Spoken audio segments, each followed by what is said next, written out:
chairperson of the World Youth Forum. Yes. I am also a nominee.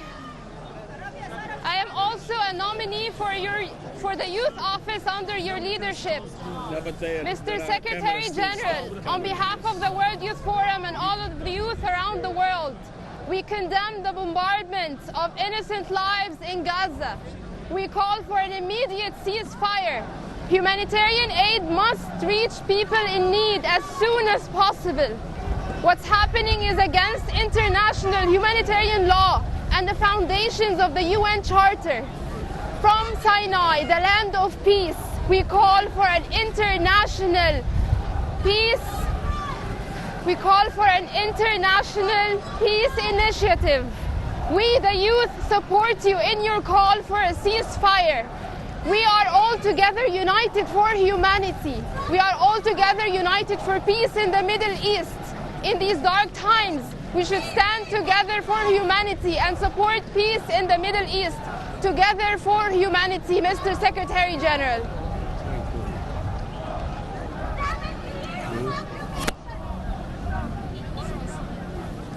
I think they are just. I think they came all. Yes, yes. They are all here. of them came. All of them came.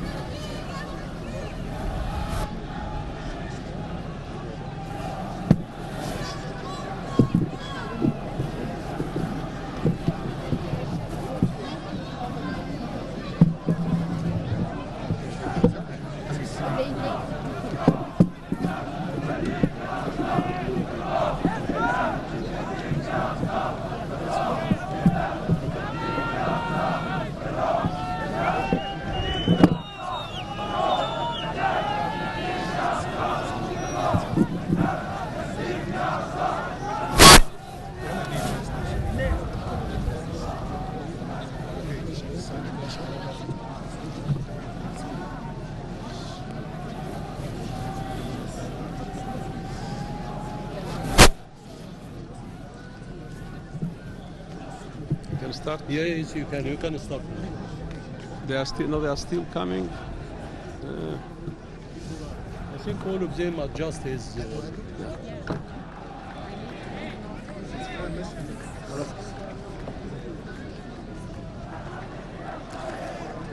Dear volunteers, ladies and gentlemen of the press, it is impossible to be here and not to feel a broken heart. We are witnessing a paradox. Behind these walls, we have 2 million people that is suffering enormously, that has no water, no food, no medicine, no fuel, that is under fire, that needs everything to survive.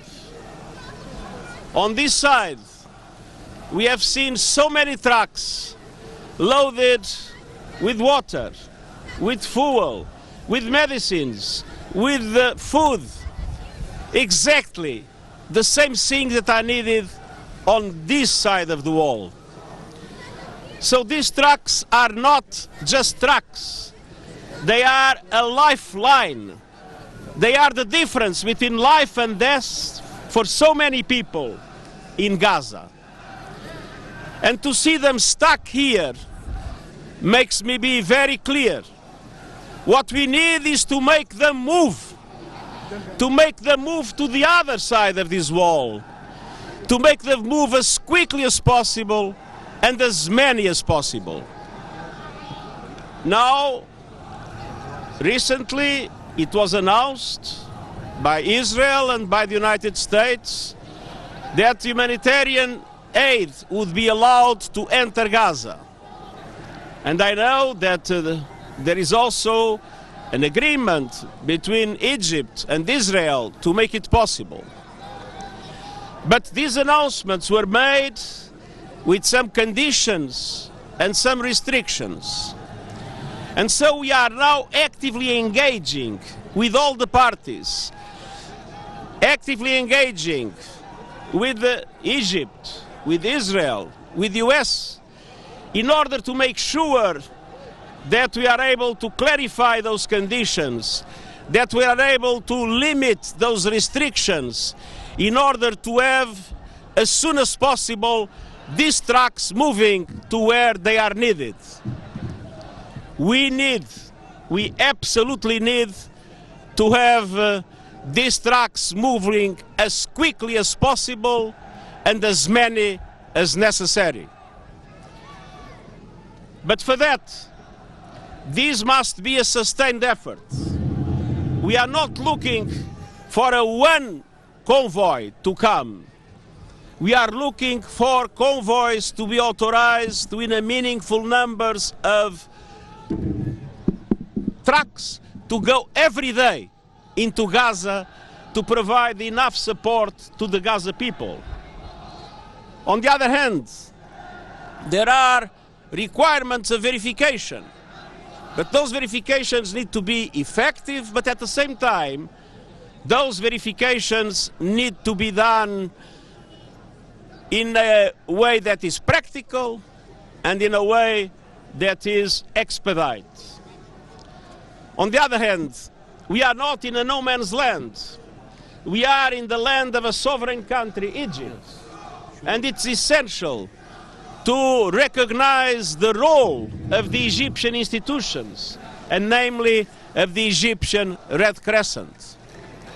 And finally, for UNRWA to be able to distribute aid on that side, it's necessary that UNRWA has fuel. And so we need to have the guarantee that there will be enough fuel on the other side to distribute aid to the people in need. So it is very clear that it is absolutely essential to solve these problems quickly, and I'm hopeful they will be solved quickly, to make sure that there is massive support, humanitarian support, to the people of Gaza. Unfortunately, this is not a normal humanitarian operation. It's an operation in a war zone. And that is the reason why I have appealed for a humanitarian ceasefire. Not that I consider that humanitarian ceasefire is a precondition for humanitarian delivery. We don't want to punish the Gaza people twice. First, because of the war, and second, because of the lack of humanitarian aid. But it is clear that humanitarian ceasefire would make things much easier and much safer for everybody. And I want to end by expressing my deep gratitude to the people and the government of Egypt. Egypt is today the fundamental pillar that allows hope to exist on that side of the border. Hope that these trucks will move to support them. Hope that the food aid and the medicines I've seen in a train, in a plane that has landed, will also go to the people that needs it. Hope that there will be a future, and hope that one day there will be peace with a two-state solution, with Palestinians and Israelis living in peace in two states, one side by the other. Thank you very much. Thank you very much.